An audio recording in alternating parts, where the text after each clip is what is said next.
Vamos a continuar con nuestra primera conferencia magistral con el doctor Sergio Rojas, la Universidad de Chile, la violencia en los límites de la representación.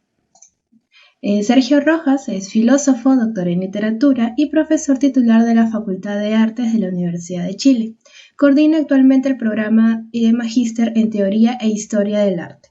También es profesor de la Facultad de Filosofía y Humanidades de la misma universidad. Ha sido profesor invitado en la Universidad de París Octavo, Francia, en la Texas A&M University, Estados Unidos, en la Universidad Mayor de San Andrés, en Bolivia, en la Universidad de Valladolid, España, y en la Universidad de Costa Rica. Sin más preámbulo, pasamos a la ponencia del señor Sergio. Muchas gracias. Adelante, Sergio. Bueno, muchas gracias, Cintia, por la presentación. Agradezco, por supuesto, al comité organizador de este cuarto ya Congreso Internacional de Arte Peruano la invitación a exponer en este importante evento. Y agradezco muy especialmente a Patricia Victorio, la directora del Departamento Académico de Artes de la Facultad de Letras y Ciencias Humanas, por haber liderado esta valiosa instancia de encuentro, de reflexión, que va ya en su cuarta versión. Bueno, el título de mi conferencia, como ya lo señalaba Cintia, es La violencia en los límites de la representación. Voy a acompañar mi exposición con imágenes.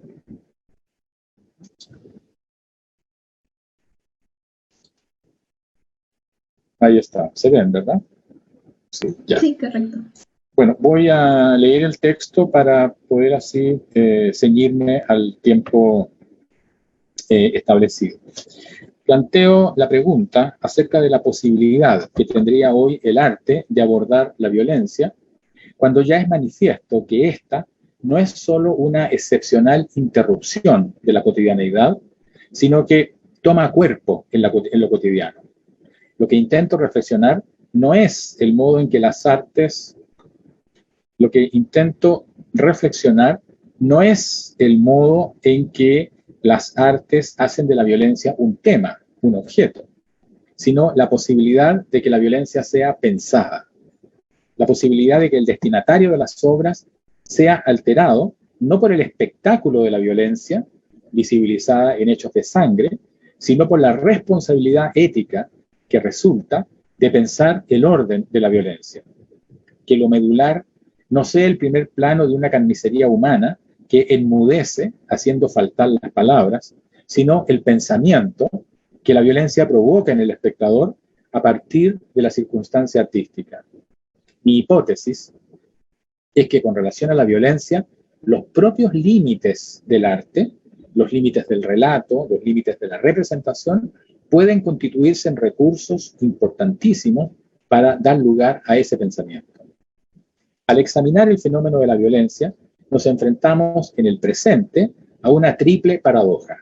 Primero, nunca había existido en el planeta una conciencia tan extendida acerca del valor de la vida humana. Sin embargo, nunca habíamos tenido tal cantidad de información sobre las violaciones de la vida en todas las formas imaginables. Segundo, la paz ya no se contrapone simplemente a la guerra, sino que se transforman en acciones y procesos de pacificación, lo que implica una coexistencia con situaciones de violencia estructural. Tercero, todas las personas dicen valorar la democracia, pero son significativamente menos las que creen realmente en ella. Esto nos hace pensar que hoy la violencia no es una situación de excepción, sino, en cierto modo, el orden del mundo. De aquí el efecto de que no existen alternativas, el efecto paralizante de que no hay salida. Con frecuencia, el tratamiento de la violencia en los medios confronta al espectador con los efectos de la violencia, lo cual ocurre también en las artes. Comparecen entonces los cuerpos, exhibiendo las huellas de algo tremendo, objetos de un proceso de aniquilación sin término. He aquí la violencia que toma cuerpo en la víctima. La pregunta es si acaso una obra dedicada a la violencia puede a la vez reflexionarla, es decir, dar a pensar lo que en ella hay de tremendo, más allá de los recursos que enmudecen al espectador. Lo que propongo es que pensar el orden de la violencia exige reflexionar el modo en que ésta llega a hacerse parte del orden de un mundo. Es decir, no se trata solo de dar a ver su terrible irrupción, cuando los cuerpos se transforman en las huellas de una voluntad de aniquilación que no cabe en el mundo, sino de pensar cómo ha sido posible habitar la violencia. Esto implica considerar otras formas de hacer ingresar lo real en el espacio-tiempo, en las prácticas artísticas. Se plantea entonces la posibilidad de una recuperación crítica de la representación. Como ha señalado el investigador peruano Víctor Vich, el reto es nombrar la violencia. Dice Vich, simbolizarla, produciendo algo diferente de ella misma. Claro, nombrar no es señalar, tampoco informar. Nombrar es dar a pensar. ¿Cuál es el sentido de hacer ingresar la violencia en el espacio de la representación? En principio, la representación pareciera neutralizar estéticamente a la violencia, al transformarla en un objeto de consumo, un objeto de curiosidad, un objeto de información para el espectador. Susan Sontag escribe: ser espectador de calamidades que tienen lugar en otro país es una experiencia intrínseca de la modernidad. Esta es una fotografía del fotógrafo venezolano Ronaldo Smith, radicado hace ya muchos años en Argentina y que ganó el año 2017 el primer lugar de la World Press Photo con esta fotografía tomada en Venezuela. Por otro lado, las condiciones en las que el espectador se enfrenta a la representación artística, por ejemplo, recorriendo una galería, mirando un libro de fotografías, en la butaca de una sala de teatro o leyendo una novela, esas condiciones hacen que el espectador quede expuesto para ser tomado como por asalto, por una intensidad que, entre comillas, pone en peligro los códigos de la distancia contemplativa. Y el espectador puede sentirse entonces tocado por algo que desde la obra cuestiona su condición de espectador. Joseph Feral se refiere al sentido de la mediación del arte. Esto es algo que me interesa especialmente. Pareciera que la mediación es justamente lo que hay que superar, lo que hay que transgredir para que el espectador pueda acusar recibo de la violencia. Lo que sostengo es todo lo contrario, ¿no? El lugar fundamental que tiene la mediación para pensar la violencia. Operando como mediación, el sentido del arte sería permitir al espectador acceder reflexivamente a hechos que de otra manera son simplemente inconcebibles. A partir de su función de mediación entre ciertos acontecimientos y su metaforización, entre ciertos hechos y su significado simbólico, el arte puede operar dando a pensar cuestiones que tienen que ver tanto con el ámbito personal como colectivo, dice Feral. Es decir, el arte llevaría a cabo una especie de modulación de lo real. Trae el acontecimiento al lenguaje, en todo lo que este tiene de terrible, sin terminar de neutralizar su intensidad, sin transformarlo en un puro significado, sin transformarlo en mera información. No hay acceso a lo real en sí mismo. He sostenido en otras ocasiones que hay que desconfiar, hay que mantener reserva respecto a esas imágenes que nos dejan sin palabras. Las imágenes que nos dejan sin palabras son las imágenes de la impotencia. En sentido estricto, no existe lo real en sí mismo. La representación no constituye un velo que debiésemos descorrer para acceder a lo que supuestamente se oculta al otro lado. Lo que sucede es que la naturalización de la violencia, el hecho de que la violencia ingrese en las tramas de nuestra propia cotidianeidad, conduce a las personas, como una defensa, a localizar la violencia en un supuesto lugar otro, transformarla en un acontecimiento extraordinario, una especie de no mundo, algo que está en el no mundo, que no es el mundo de los establecidos, ¿no? Como diría Bauman. En su libro acerca de los asesinatos de Ciudad Juárez, en la frontera norte de México, Rita Laura Segato propone el término crímenes de poder, justamente para señalar que no se trata solo de acciones violentas perpetradas por individuos con personalidades psicopáticas, sino que constituyen la expresión de un orden de realidad que se estructura y opera como un estado paralelo. Hacer inteligible la atrocidad de esta violencia exige trascender el espectáculo de la crueldad para acceder al orden de su siniestra inteligibilidad. La tesis de la investigadora mexicana es que, la cito, los crímenes sexuales no son obra de desviados individuales, enfermos mentales o anomalías sociales.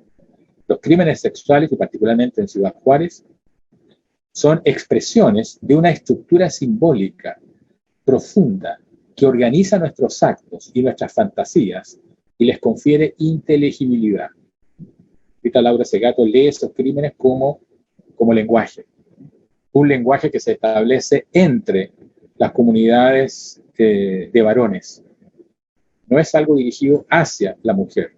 Eso es parte de la violencia, eso radicaliza la violencia, ¿no? Transforma el cuerpo de la mujer en lenguaje. Pero un lenguaje que no está destinado a comunicar un mensaje a ella, sino a los otros, a las bandas rivales, por ejemplo.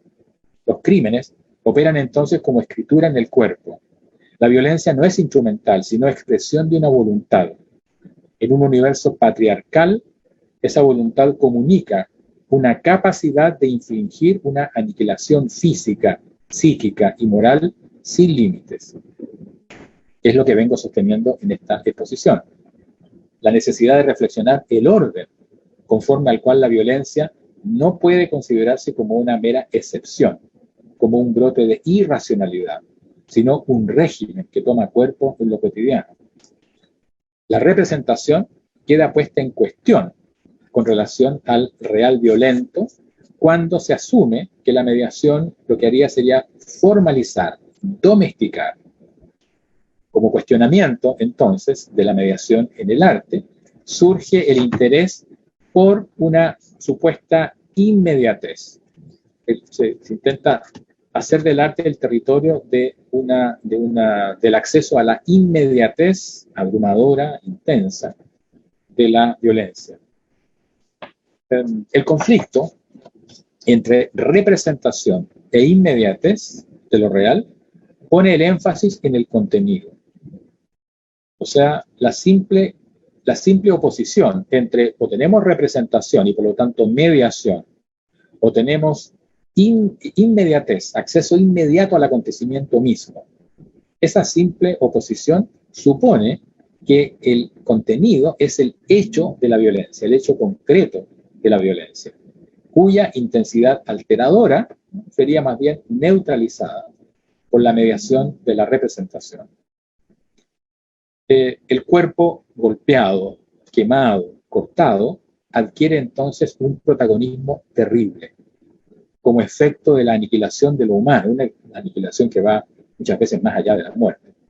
Sin embargo, este es el problema que planteo. El acontecimiento que desde la escena violenta al espectador, ¿no enfrenta acaso al espectador con algo que es simplemente irreparable? ¿No queda de esta manera la violencia transformada en un hecho consumado? El espectador es, a final de cuentas, confrontado con su propia impotencia.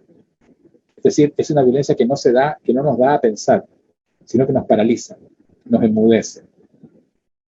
Y si cabe hablar de responsabilidad, lo cierto es que esta violencia impactante se constituye en una forma inútil de culpabilidad que le encarga la impotencia al espectador. Desde una perspectiva crítica sobre la obra de artistas como Santiago Sierra, el español, o la mexicana Teresa Margolles, la investigadora española María Campiglia formula la siguiente pregunta: ¿nos encontramos frente a un arte de denuncia o simplemente somos testigos de un ejercicio de violencia perpetrándose dos veces sobre el mismo cuerpo? Esta es, bueno, una de las obras más conocidas de Teresa Margolles, una de las más impactantes también, su obra Lengua. Es una pieza del año 2000, es la lengua de un joven punk que fue asesinado. La madre no tenía dinero para para pagar el ataúd. Y entonces la artista le ofreció el ataúd a cambio de la lengua del joven, que tenía un piercing. Entonces, bueno, la lengua luego se expone, simplemente. Bueno, esa es una pieza, y otra también muy, muy conocida es esta vaporización, ¿no? Donde los espectadores adentro de la sala no ven absolutamente nada, no hay obras, en el sentido de obras convencionales, sino que comienzan de pronto a respirar esta especie de vaho húmedo que va inundando la sala, y luego se enteran de que ese vaho, esa vaporización, viene del líquido con el que se limpiaron camillas en la morgue después de realizar autopsias a personas que habían sido víctimas de la violencia entre bandas rivales del narcotráfico. Según Campiglia, estas obras son en parte producto del hecho de que la magnitud de la violencia hoy es tan grande que dificultan la posibilidad de adoptar una posición frente a ella. O sea, lo que yo denominaría pensar la violencia. Y por lo tanto, lo que viene es el enmudecimiento. El enmudecimiento, que es una forma de hacerse parte de ella. De aquí la tesis de Campiglia, según la cual ante ciertas obras asistiríamos a una estética del desencanto, una estética de la impotencia. Enuncian, la cito, con absoluta contundencia, situaciones de opresión.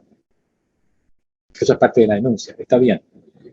La mirada crítica de Campiglia señala que, sin embargo, insisten en la imposibilidad del cambio, en la impotencia tanto de los individuos como del arte para modificar la realidad social.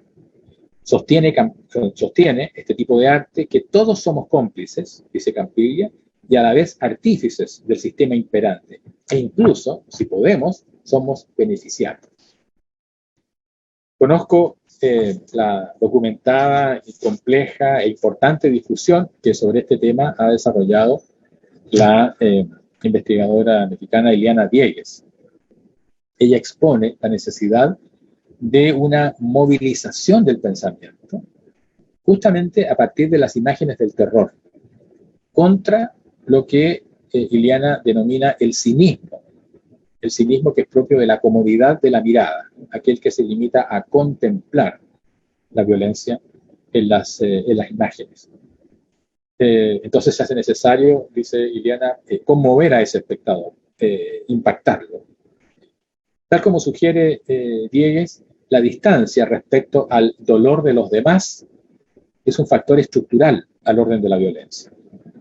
Sin embargo, esa distancia, paradójicamente, no resulta necesariamente vencida, superada, sino que podría ser reforzada cuando el espectador asiste a la violencia sin resto, a la violencia sin más.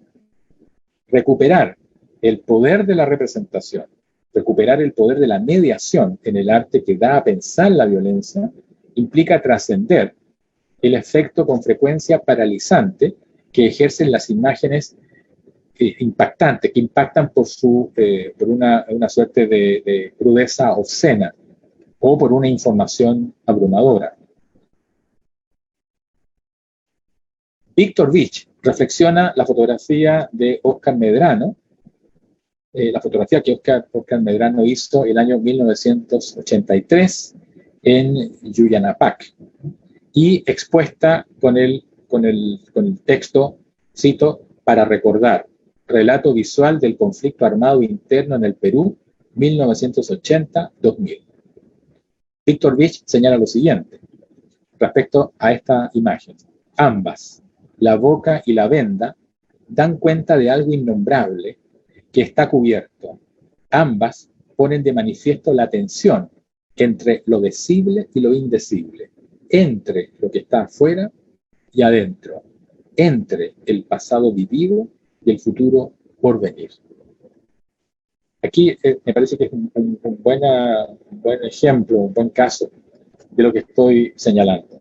No disminuye la intensidad del acontecimiento, la intensidad de la violencia. Sin embargo, ese recurso, el recurso de tapar, da a pensar la violencia sin disminuir su intensidad. Lo pongo en sintonía con una obra de otra índole, la obra de la artista chilena Voluspa Jarpa, la obra Minimal Secret, la obra del año 2012, y que es producto de la investigación que Voluspa, investigación y reflexión, que ella desarrolla a propósito de los archivos desclasificados por la CIA, a partir de la Central Nacional de Inteligencia,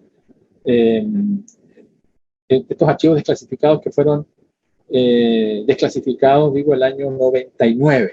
Era muy importante porque eran archivos que contenían información sobre Chile y Latinoamérica y sobre la intervención de Estados Unidos en los procesos sociales y políticos de nuestro continente. La obra consiste en una instalación conformada por páginas de los archivos reproducidos en fieltro para techo de mediaguas, con gran parte de la información sustraída, troquelada o tachada. Esto fue justamente lo que sucedió. La tachadura impide acceder a la información. O sea, por eso lo pongo de alguna manera en sintonía, en correspondencia con lo que comentábamos recién a propósito de la obra de la fotografía de Medrano. La tachadura impide acceder a la información, o sea, no hay acceso al hecho mismo. Pero a la vez la imagen de la tachadura, la imagen misma de la tachadura, remite al espectador hacia la magnitud de lo que ocurrió.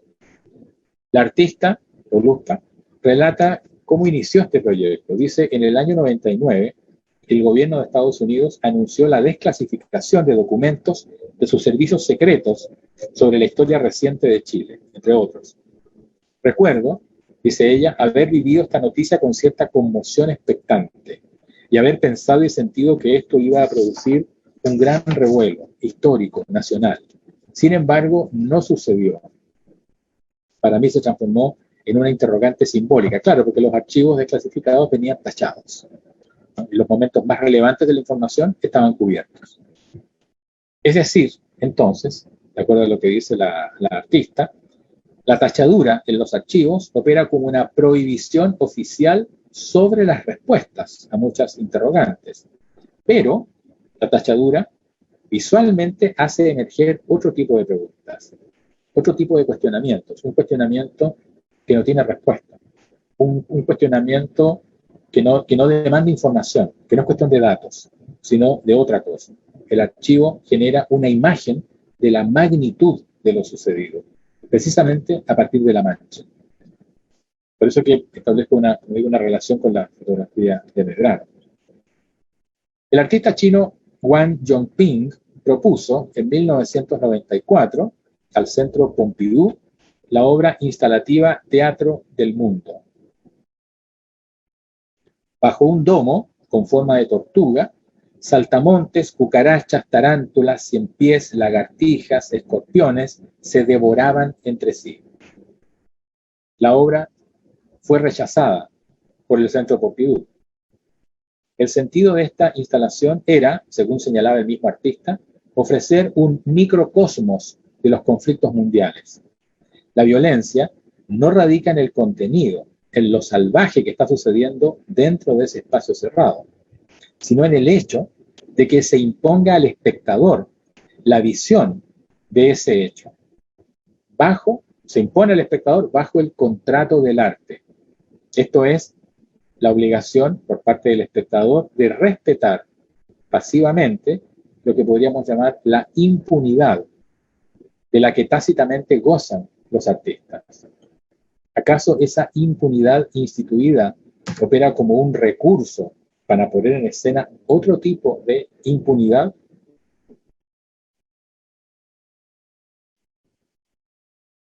La obra La familia obrera, una obra del año 1968, del artista argentino Oscar Boni, consistió en la exhibición de un obrero y su familia sobre una tarima.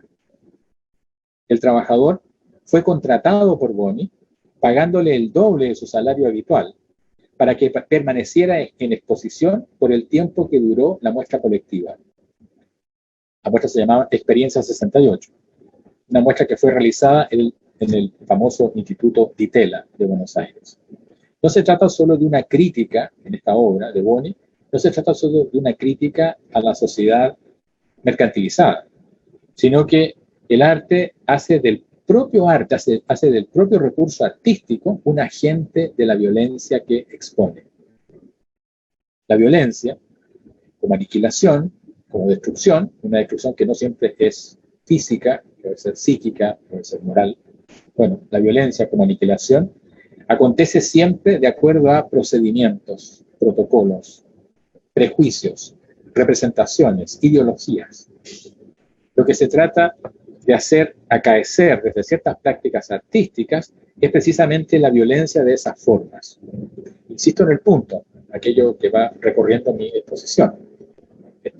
No se trata, por lo tanto, tal vez, digámoslo así, al menos como una conjetura, tal vez el rendimiento más poderoso del arte no sea enmudecer al espectador, presentando los hechos mismos en su desnuda facticidad, sino dar a pensar la violencia, exhibiendo el orden de esta. El asunto medular es, por lo tanto, en cierto sentido, la violencia de la representación. Esto es lo que no puede ser simplemente representado, ni tampoco expuesto. El orden social, la violencia del orden social, justamente aquello que regula nuestra cotidianidad. La violencia del orden social se articula en torno a una forma de vida legitimada. Una forma de vida legitimada y que además muchas veces es legitimante de la violencia. La violencia que protege a esa forma de vida instituida, la protege de los peligros que acechan desde el exterior, peligros sobre la propiedad de los establecidos. Pero también la protege a ella, a esa forma de vida instituida, establecida, legitimada, la protege de su propia conciencia del mal. La conciencia de que la aniquilación del otro es un factor estructural al denominado orden social.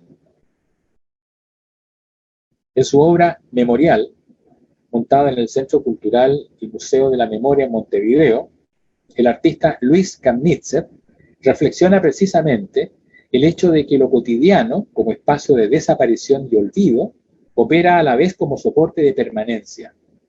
Aquello que ha sido olvidado, que ha desaparecido incluso, está conservado en el orden de lo cotidiano. En una serie de páginas de gran formato de la guía telefónica de Montevideo, montadas en el muro, se pueden leer, para quien quiera darse el tiempo de detenerse y atender a las listas impresas en esas páginas, se pueden leer los nombres de detenidos desaparecidos durante la dictadura en Uruguay. Yael Saliasnik reflexiona al respecto lo siguiente.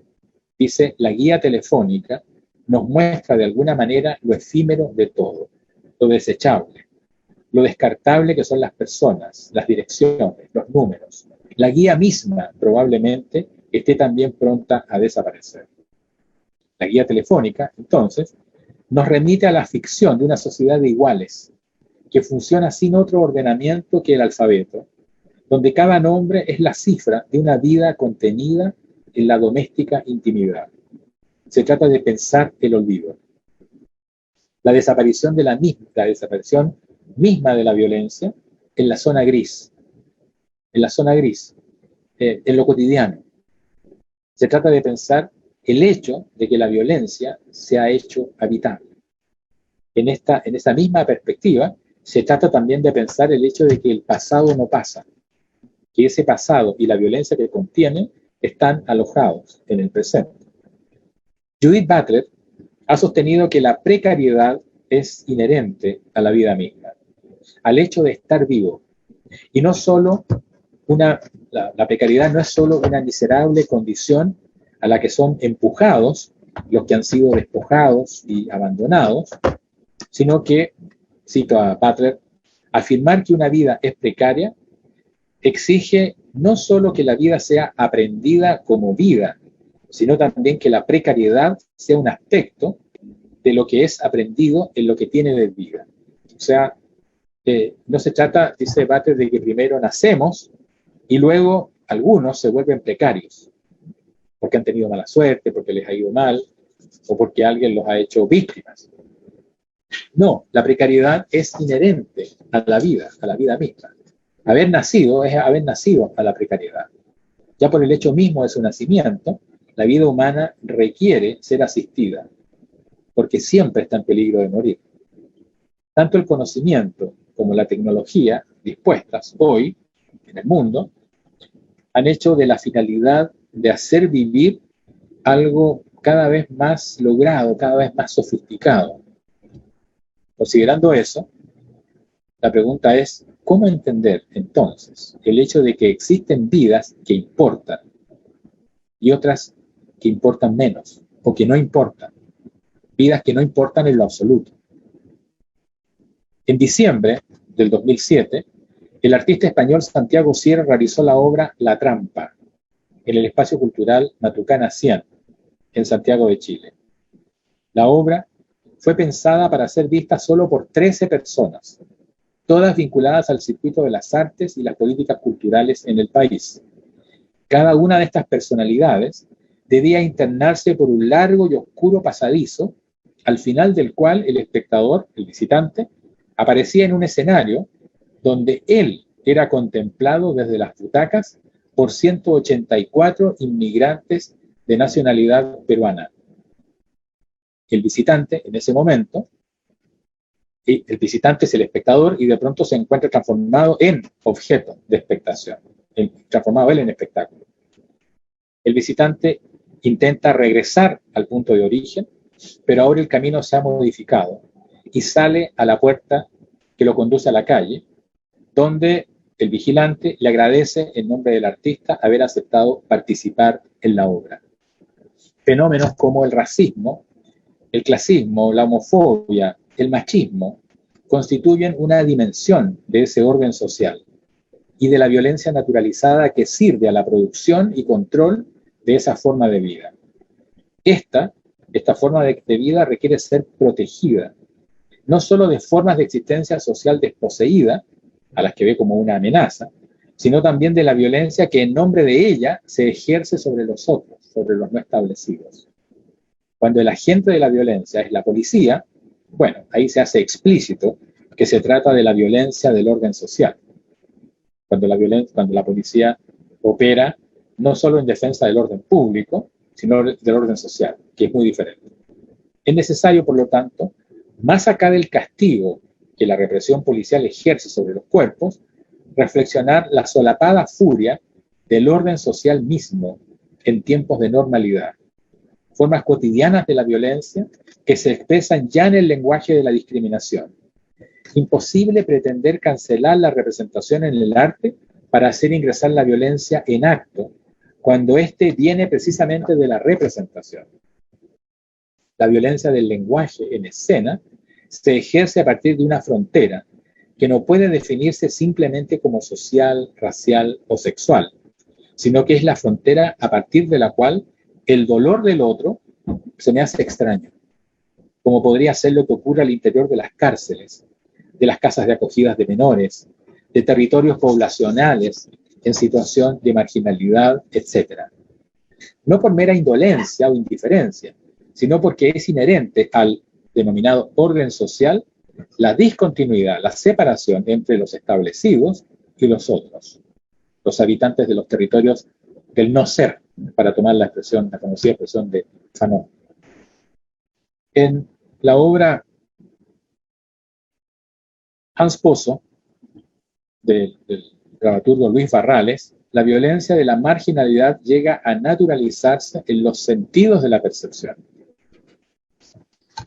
El motivo de esta obra es el caso de Hans Pozo, un joven que fue abandonado por su madre a los 4 años de edad, estuvo en varios hogares de acogida, a los 16 años se hizo adicto a la pasta base, ejercía la prostitución, trabajaba ocasionalmente en la construcción, fue asesinado en 2006 a los 21 años de edad con 2 impactos de bala.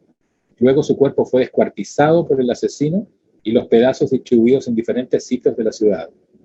La marginalidad extrema de la vida de este joven ha sido motivo de varias obras de teatro, cinematográficas, literarias, visuales. En uno de los lugares en los que se encontraron los restos de su cuerpo, los vecinos edificaron una animita a la que hoy se le atribuyen milagros. Bueno, la obra de Barrales sobre este caso disponía, podríamos decir, de abundantes hechos, datos, ¿no?, antecedentes para haber montado una obra que impactara al espectador, al asistente, con los hechos de la violencia desnuda. Sin embargo, la obra reflexiona más bien lo que vengo llamando la violencia del orden. No la violencia excepcional, sino la violencia, esa violencia normalizada, hecha cotidiana. Leo un pasaje en donde se refiere al olor. El olor a pobre. Dice así: el olor a pobre puede distinguirse. Es un olor como de una humedad permanente, como de una humedad que viniese desde la médula de los huesos mismos y que fuese atravesando todo hacia arriba. Es un olor de flemas eternas que nacen en pulmones criados en el frío. Es un olor de pérdida de autoestima. El olor a pobre es un olor que lo impregna todo, y así también el perro de una casa pobre será un perro con olor a pobre. El olor a pobre se parece mucho al olor del vino en caja, al bistec de pana, a madera sin barniz. El olor a pobre tiene un olor a Chile 20 años atrás. El olor a pobre es olor a micro, a buses donde viajan pasajeros felices a la playa por el día. En este pasaje, la escritura de Barrales pone en escena un tipo de frontera de clase que en su naturalización parece establecida sin sujeto moral, sin sujeto social responsable, cuando los prejuicios y las representaciones que sirven a la construcción del verosímil, en el que se sostiene la discriminación social, operan como un orden fisiológico, una cuestión de olor. Tal vez leyendo este pasaje se habrán recordado la película Parásitos. No la voy a comentar aquí, ¿no? Pero el elemento del olor es fundamental también. Es una película muy violenta, pero lo más violento no son las escenas de sangre, sino esto otro. En esta obra, en la obra de teatro que comento, la expresión olor a pobre no se refiere simplemente a la materialidad de una existencia que transcurre en medio de carencias básicas, sino que es también el olor de sus placeres. El olor a pobre es viajar en micro por el día a la playa. Es el olor de los placeres, es el olor de su felicidad, el olor de su cotidianidad. Se trata en suma del olor de un modo de ser, el olor que emite una forma de vida. Los pobres constituyen esa parte de la sociedad que hizo habitable la intemperie. Por eso es que nunca podrían salir de allí, porque hacer del no mundo un mundo da una identidad. La marginalidad social se transforma en marca identitaria. En septiembre del 2014, ya voy casi terminando, en septiembre del 2014, el artista chileno Francisco Casas y el artista peruano Blas Isasi realizan una performance que reflexiona irónicamente la captura mediática, el año 2014, ¿no?, la captura mediática por el inminente fallo de La Haya acerca del diferendo marítimo entre ambos países, Chile y Perú. Luego de bañarse ambos en una playa en el sur del Perú, el chileno escribe sobre el pecho del peruano la palabra roto, y el peruano escribe sobre el pecho del chileno la palabra cholo. La acción es un recurso para producir esa imagen y su sentido, para lo cual un texto de Diamela El Tit resulta igualmente fundamental. Escribe Diamela sobre esta, yo la denomino fotoperformance. Fotoperformance porque no es el registro de la performance, sino que la performance tiene como su desenlace esta imagen, en donde ambos cuerpos posan podríamos decir, desde el mismo lado de la frontera. Escribe Diamela: me pregunto cuál es el territorio del artista, y en la multiplicidad interminable de respuestas posibles se podría pensar, ¿por qué no?, que la zona más próxima es abrir interrogantes intensas en esas zonas donde reina el descampado, porque los oficialismos, de manera interesada, promueven un bache, o una hendidura, o la más trágica negación. El mar, que hoy nos somete a un agotador uso político a través de su incesante mediatización, mientras se espera un fallo de antemano conocido o presagiado. Francisco Casas y Blas Isasi entran al mar desde otro lugar, en el espacio más vulnerable, en el terreno de las categorías, como lo son las clasificaciones con las que las élites marcan a fuego el desprecio y la exclusión. Roto, cholo. O sea, estos nombres, estas palabras, los ponen del mismo lado. El roto y el cholo están en este caso del mismo lado de la frontera. La palabra que señala, que describe, que califica, es algo que alguien le hace a otro. Capturarlo en la representación que hace de la carencia un modo de vivir, clausurado sobre sí mismo. Las imágenes y las noticias acerca de la catástrofe social, política, histórica de una sociedad enseñan, entre comillas, que la catástrofe y lo cotidiano serían órdenes ajenos entre sí, la catástrofe de un lado y lo cotidiano del otro. Los medios de comunicación permiten la circulación de la catástrofe en los circuitos de consumo cotidiano, de unidades de información, de imágenes. Las artes, en cambio, confrontándose con lo que sería el circuito de los medios, hacen que lo cotidiano mismo se manifieste como el territorio de la catástrofe. El espectador es abrumado por lo real, exigido éticamente, cuando percibe que el conflicto interno se encuentra alojado en el mundo en el que vive. Por eso, respecto al cómics como recurso en la obra del artista peruano Santiago Quintanilla, Víctor Vich señala que, lo cito, los cómics, ya no pueden ser entendidos como un simple producto de ficción, sino casi como un soporte de la realidad, ya que esta última, la realidad, ha comenzado a parecerse mucho a ellos. Lo que denominamos mundo es un orden de la experiencia que se establece con la invisibilización, la insonorización del mundo, que contiene una especie de problema sin solución. Esto no significa que el mundo no tenga solución, sino que la solución no es parte de este mundo tal como lo conocemos. Mi hipótesis en esta apretada exposición ha sido que, al ocuparse de la violencia hoy, las artes se confrontan inevitablemente con sus límites. El desafío es hacer de esos límites un recurso para pensar la violencia como orden del mundo. Creo que esta es la posibilidad de iniciar una transformación, a diferencia de lo que ocurre en las prácticas artísticas que estratégicamente se entregan a la violencia, poniendo en escena lo que ha sido el irresistible triunfo del mal. Como señala Susan Sontag, quizá las únicas personas con derecho a ver imágenes de sufrimiento extremo son las que pueden hacer algo para aliviarlo, o las que pueden aprender de ella. Los demás somos voyeurs, tengamos o no la intención de serlo. Hasta ahí mi exposición. Gracias.